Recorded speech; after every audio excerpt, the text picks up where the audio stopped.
Hey guys, just a friendly reminder to make sure you go subscribe to Rojas Media Podcast, wherever you listen to your podcast for sports takes, opinions, interviews, and more. That's Rojas Media Podcast, streaming wherever you get your podcast fix.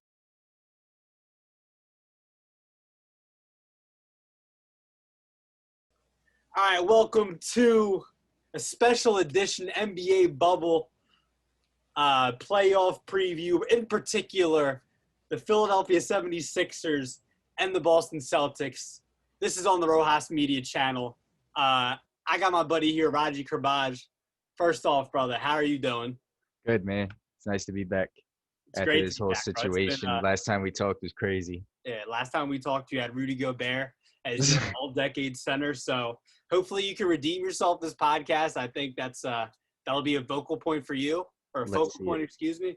So, but I'm glad to have you back, bro. I'm glad that we have basketball in general back. I think the last time you were on the pod, that actually wasn't the Rudy Gobert. The last time you were on the pod, it just broke that the NBA was not canceling the season, but they were postponing the season because of the coronavirus. Literally mid-podcast. Yeah.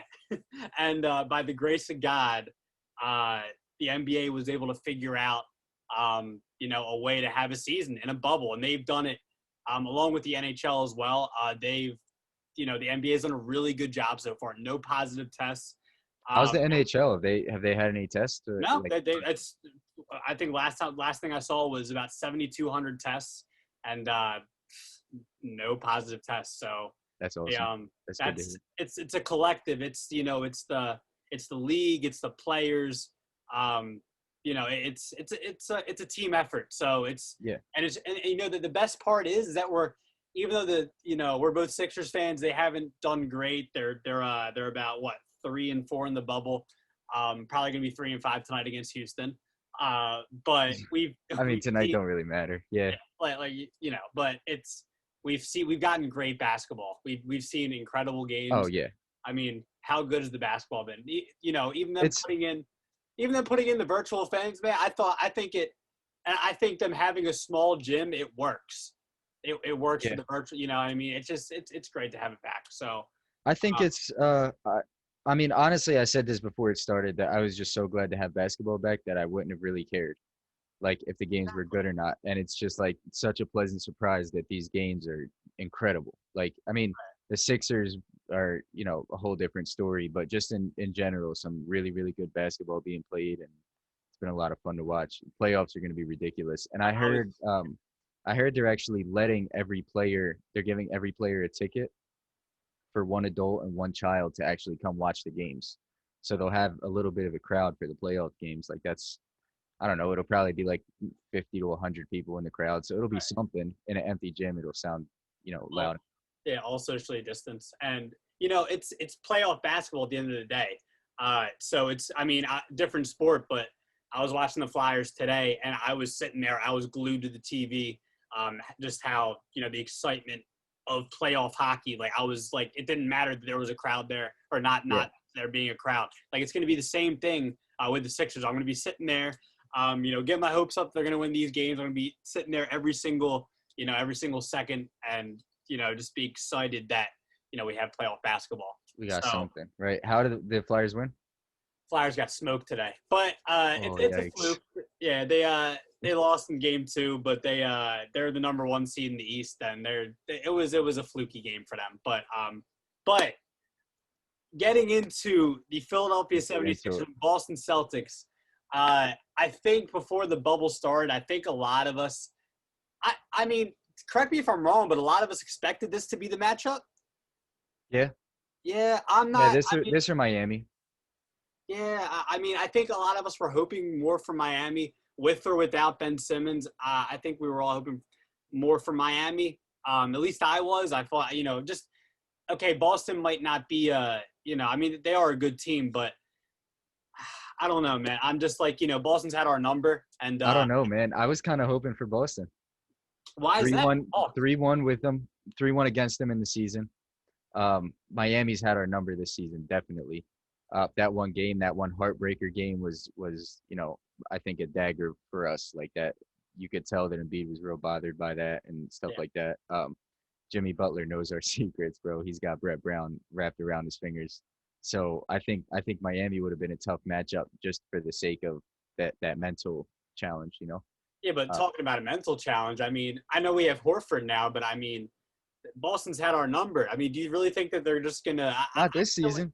We huh? got him 3-1 in the season Regular series. season, that's cool, but I'm talking about the playoffs. You don't think it's gonna get into Embiid's head? Like No, it's I mean Boston, they're gonna I don't double it. think Listen, go ahead. I don't know if Boston was ever in Embiid's head. I think they were in Simmons' head, Highly and Simmons disagree. is You not don't an think they issue, were you in know. Embiid's head the Embiid's past couple always of years? balled out against Boston, man. I think Toronto's in Embiid's head, You say you but think Toronto's? Oh yes, I think it's a playoff thing with Embiid. I need to yeah, see him go all, and this is the series he has to do it, yep, because I don't know if I can, I said this before we start. I don't know. I mean, can we really bank on like Tobias? I think he's averaged about 22 and a half points during the bubble, maybe during the season. That's right. right around where he's usually at is 20, 21, 22 points on the season. But I think we need, especially with no Ben Simmons, we need him to get 25 a game, at least. How you feeling about Shake?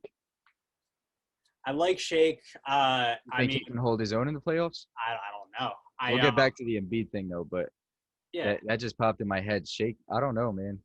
I It's mean, like I he's just a wild card. He's a wild card because he can give yeah, you 39 versus the Clippers.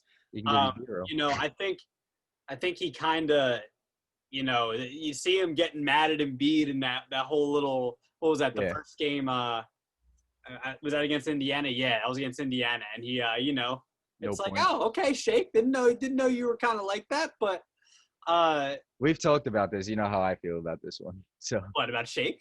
yeah, about that confrontation. But I I don't don't remember think that. he should be. You want to say it on air here? Or? Yeah, I really don't think he should be going face to face with Embiid. Like, bro, you just got on the starting lineup. You Yeah, haven't showed us anything yet. This is our promised child. You know what I mean? Like, right. don't argue with Embiid. Is just how I see it. But I felt like I'm just that type of like I felt that way back when I used to see like Chalmers arguing with LeBron or like Rondo arguing with those big three. Like there was a couple arguments between him and a couple of those. I'm just that type of dude where like if you're on this team and this is that experienced player that everyone's playing around, you fit that mold, you know? Yeah. And I'm just a team ball fan, so I guess that's just kind of my that Popovich mentality. Yeah. I mean, I don't. Do we really trust Owl Neto to come in the starting lineup? Like, I don't think. I don't think he should be on an NBA roster. I'm Like, sorry. I hell really no. I can't I don't think Neto should be playing NBA ball. Send him I to his wouldn't. D I League. wouldn't say he's that bad, but I mean, I don't think he'll be getting too many minutes. Probably Yeah. it'll probably be Shake and Alec Burks getting a lot of minutes. Yep. Um, I don't want to see him on the floor in the playoffs, to be honest. Nato. and if anything, minimal minutes, maybe like Yeah. 5, 6, 7 minutes, something like that. But I mean, dude, like I said, I think Tobias needs to score 25 a night. Um, Yeah. Kemba and Tatum, you got to limit the scoring. You have to. Those are the two. You really got to limit the scoring. Now they have a good all-around team, so it's not going to just be them two. You got Jaylen Brown, who I think I looked at the last game that the Sixers played against the Celtics. Jaylen Brown went off. So I mean, Yeah. it's not just Tatum and Walker you have to worry about. Especially, you have to be careful with Walker because he's coming off an injury, I believe. Correct me if I'm wrong. And in the bubble, they've kind of, since the restart, he's kind of, they've kind of, eased him back into the minutes and everything like that. He's averaging around, I think, like 13, 14 points a game right now.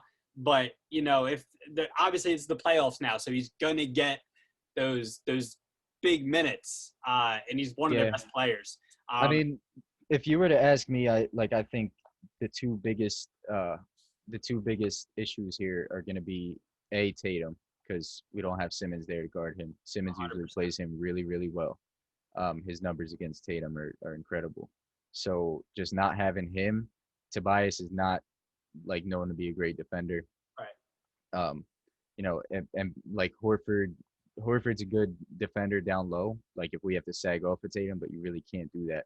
So we're gonna have to, I'm guessing, play some type of zone, or like because we don't have anyone that could face up with Jason Tatum. Maybe. I mean, if you have to think about it, I mean, I mean, you can't put the load all on Matisse Thybulle. We know how good of a defender he already is in the NBA, but you can't. I mean, He can Tatum's give Tatum already. work, but the problem with Matisse is like you have to have a ball handler in there, right? That's our shortage is we don't have anyone that can really get those assists and make plays happen. Right. So if you have Matisse in, that means you're taking Richardson out. Like we just saw, I was just looking at Richardson the other day, put up what 30 something? Yeah, against Portland. Yeah. Yeah. So I like 34 against Portland. So I like it's tough. Like do you keep Richardson in? Do you put Matisse in? Because if you put Matisse in, then Richardson's going to be your primary ball handler, Right. and he can ball. But I like considering we're going to have to play through Embiid. I don't think you want him as your, top of the key player trying to feed Embiid. You know. Yeah, I mean it's tough, man. I mean, obviously Thibault's going to get some minutes, and I would like to really see him get some minutes. But you have a good point because we need to score against this team too. We Because have to. huh? We have to. They're gonna Yeah, they're gonna put up a buck 20 on you. yeah. I mean, You know and what I mean? I didn't even mention Gordon Hayward, who's Yeah. I mean, he's not. I I don't think Tobias is good enough to hold his own against Hayward. Yeah, You know. but the Celtics have a good all around team.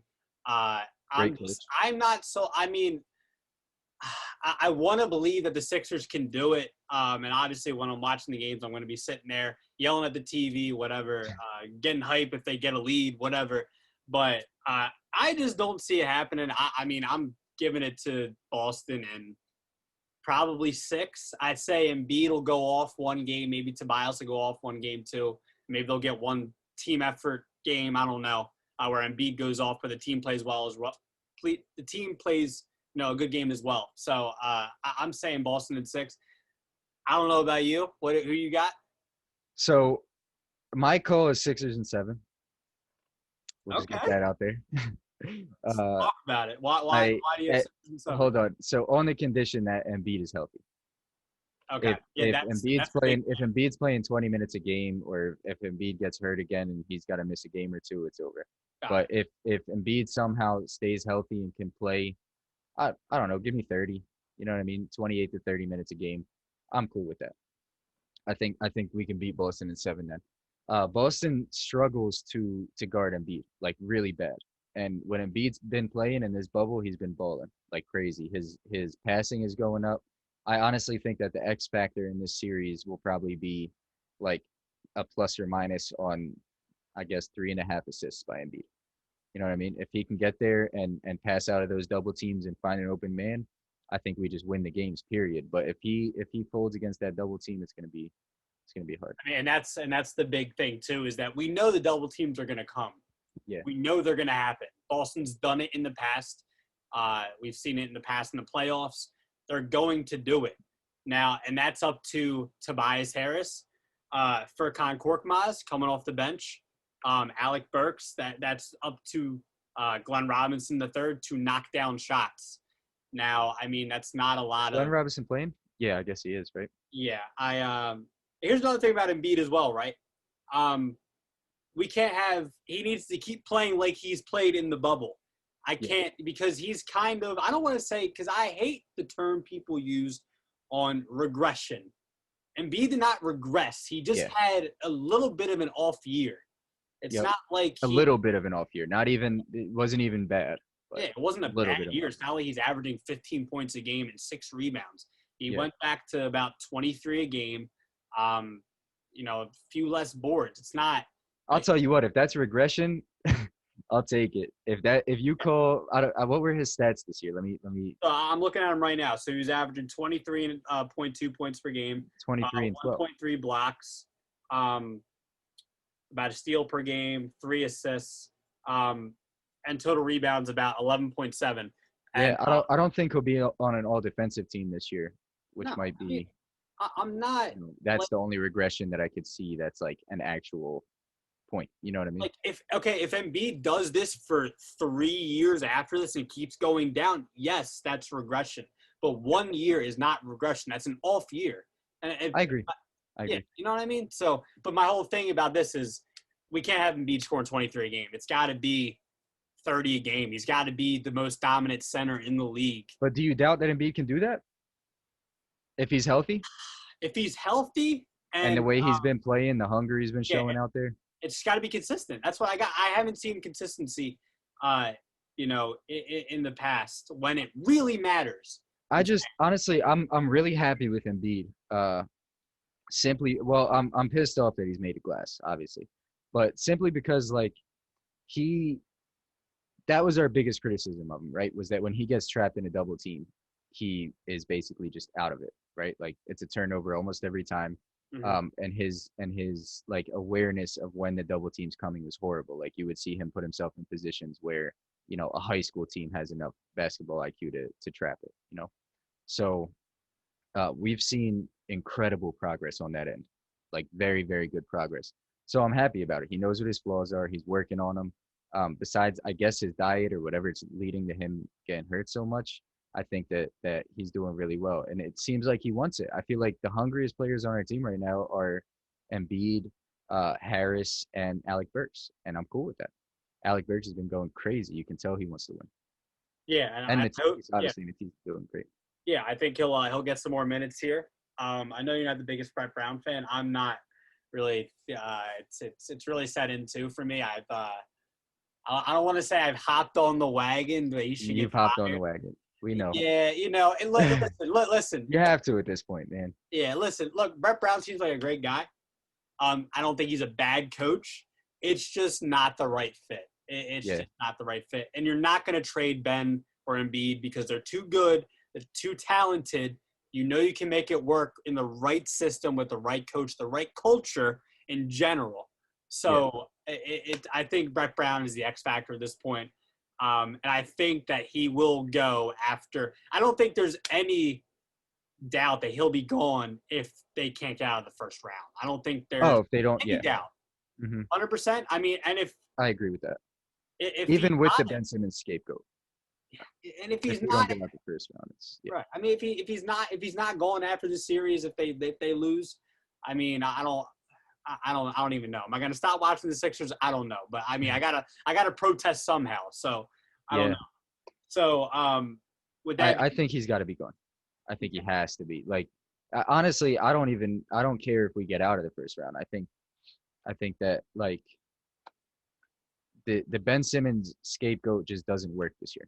You know what I mean? Like that's what they've been using over and over again is this he hasn't had Ben Simmons, he hasn't had that's what you hear on ESPN, shit like that, stuff like that. I'm sorry. yeah, But it doesn't work this time. Like even if Ben Simmons is gone, you're playing a team where we're probably better against Boston without Ben Simmons in the playoffs.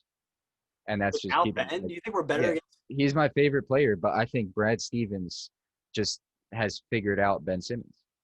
But what if I think it would have been different this season, maybe because he's been, showing that he'll shoot if you leave him open. you think this team is better with a Shake Milton at point guard than Ben against Boston? Well, he's not playing point guard, but Huh? probably. But why? Only against this team and only in the playoffs. But That's I how disagree. I think if Brad Stevens is good, he's a good enough coach to figure out Ben as a player in the playoffs already. Then he's going to be able to figure out Shake Milton. I mean, sure, but we're not playing around Shake Milton. So, like, what happened with us last time we played Boston in the playoffs is that he literally just made his entire game plan so that Ben Simmons crosses half court and has nothing to do. And that's exactly what we saw. We saw Ben Simmons put up 1 point. We saw Ben Simmons fold that entire series because that was his thing is they're going to run a very high tempo offense with Ben Simmons. So what we're going to do is have 3 players form a line at the top of the key so he can't do anything once he crosses half court. You saw him commit turnovers. You saw him literally just stand there with the ball and hold it. You know what I mean? And just wait until someone ran over and rescued him. So it was like he looked bad. He looked probably the worst I've ever seen Ben Simmons against Brad Stevens in that series. So now, like, I don't think they're going to game plan against Shake Milton. There's no reason to. Like, I don't think Shake Milton's going to be the one that beats them. But now they're going to have to face Embiid full force. There's no cop-out of we're going to deny Embiid the ball by trapping Simmons every time. Right, but they're also going to need, like I said, a whole team effort. It's not going to just be Embiid, though. Too. It's not going to just be Embiid.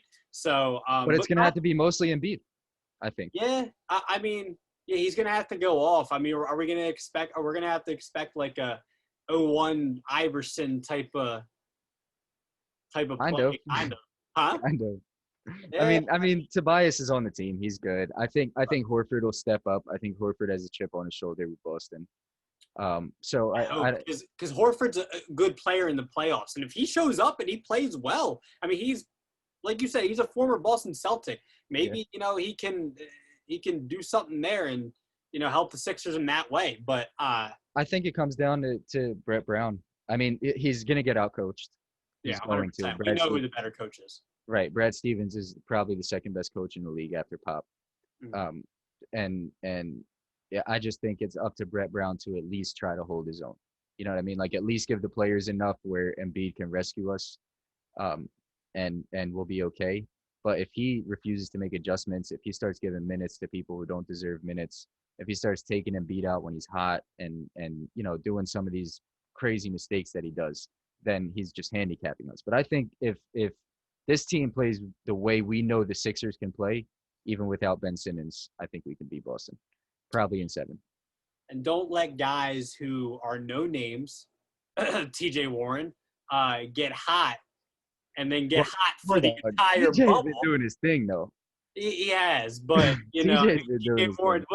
was that the no, it wasn't the first. It It was the was the first first game, game. right? Yeah. Indiana, yeah, and that set the tone for T.J. Warren being the second best player behind Dame Lillard this bubble. So Devin Booker's been going for it. yeah, but Dame's been going. All three of those guys for Yeah. sure. But T.J. Warren not out of nowhere, but out of nowhere. Out of nowhere. Yeah, Definitely out of nowhere. So I want to say this. I think we have a shot, but I like the Celtics, dude. I want to, and I also want to say this. I was looking at the Athletic earlier today. I read an article, and this is the starting lineup that they are saying they expect. So obviously, Shake Milton, Josh Richardson, Tobias Harris, Al Horford, Joel Embiid, starting 5, and then off the bench it'll be Thibault, Burks, Cork Mize, Glenn Robinson, and Mike Scott, who didn't play all too bad against the Raptors. So Okay. I mean, I don't want to see Mike Scott get minutes.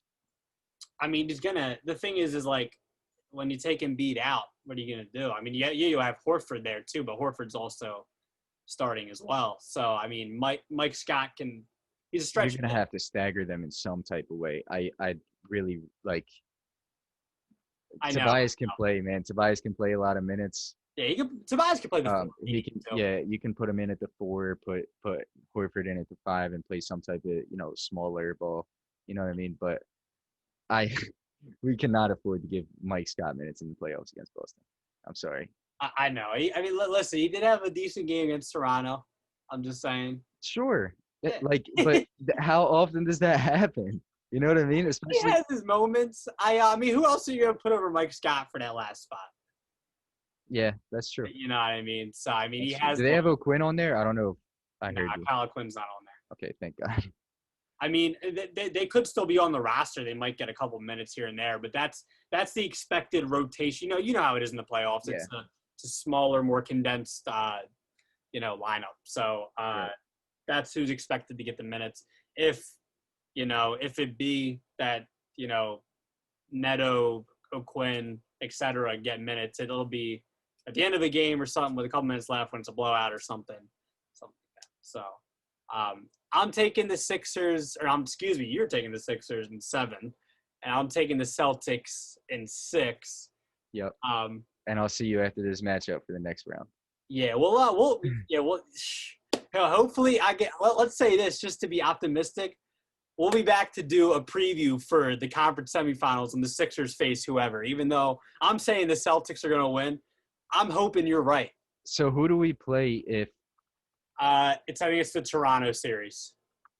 the winner of the Toronto series? I believe. Okay. So I'm looking at the bracket right now. Yeah, so we play Toronto, Brooklyn. Obviously Toronto. Listen, to end on this That's such note, a tough road, man. I know. I mean, not like we're gonna get anywhere, but that's a tough road. I think the Sixers need like fundamental changes in this offseason. Look, I just interviewed former Sixer Tom McCullough on my podcast, and at the end he told me he has the Sixers over the Lakers in the finals. So if That's awesome. that's a former NBA player right there. So you know what? If he's saying it, then I believe it. So right. we're going Without Ben Simmons. He'll probably be back by the finals. If oh no, he's out. He's out. He's out for the year. I Dude. forgot he got He's actually out for the year. traded. Had a Yeah. loose body in his knee, so. Man, I called. Remember, I called that as soon as he got hurt. I said, "This man is Man, dead." I And don't. he said, It's tough too because now it's Ben's injury prone. Embiid and Ben both injury prone. "I I don't mean, think Ben's injury prone. I don't think he is I either. think Embiid is. I don't think Ben is." Yeah, I think Ben had the injury to start his career, and he's been good since then. Yeah, Until he's played over 70 games. What, half of his career, 2 of his 4 seasons. yeah, And then this year he had 3 injuries this season. Right? the nerve impingement in the back was the big one, and that's when we were all like, oh, we're gonna be, he's gonna be out forever, and then COVID happens and the bubble happens, and he comes back, and then he Yep. gets the knee problem. So was the knee problem? Is that what he had before he came into the league? I don't think they were related. They weren't related. No. I don't it might have been his ankle when he first came in, but I think it was something with his leg. It might have been his knee as well, but I haven't heard anything about this injury being related to it. So, that's a good sign. All right. Well, all I'm gonna say is this: Ben, get healthy. Make sure you recover. Embiid, stay healthy this series. We need you. I think he needs to go back to some 2001 Sixers tape. Just watch Allen Iverson, the way he played and carried that team, and get that mentality in his mind. But be a team player at the end of the day. Not that AI wasn't, but AI was.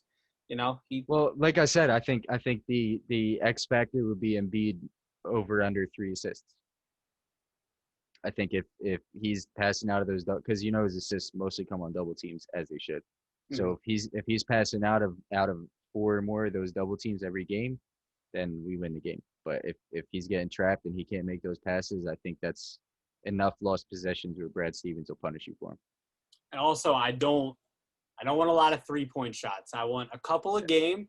I want you to get down in the paint and dominate. Just dominate. There's no excuse now. With Ben out, there's no excuse now. That paint is his. So dominate Enes Kanter. Enes Kanter isn't bad, but he isn't great at the same time. Can't guard him. Get in there, assert your dominance. You are the best center in the NBA. When you want to play like it, you are the best center in the NBA. Play like a big boy. Yeah, get in there. Thanks for doing this, man. I appreciate it.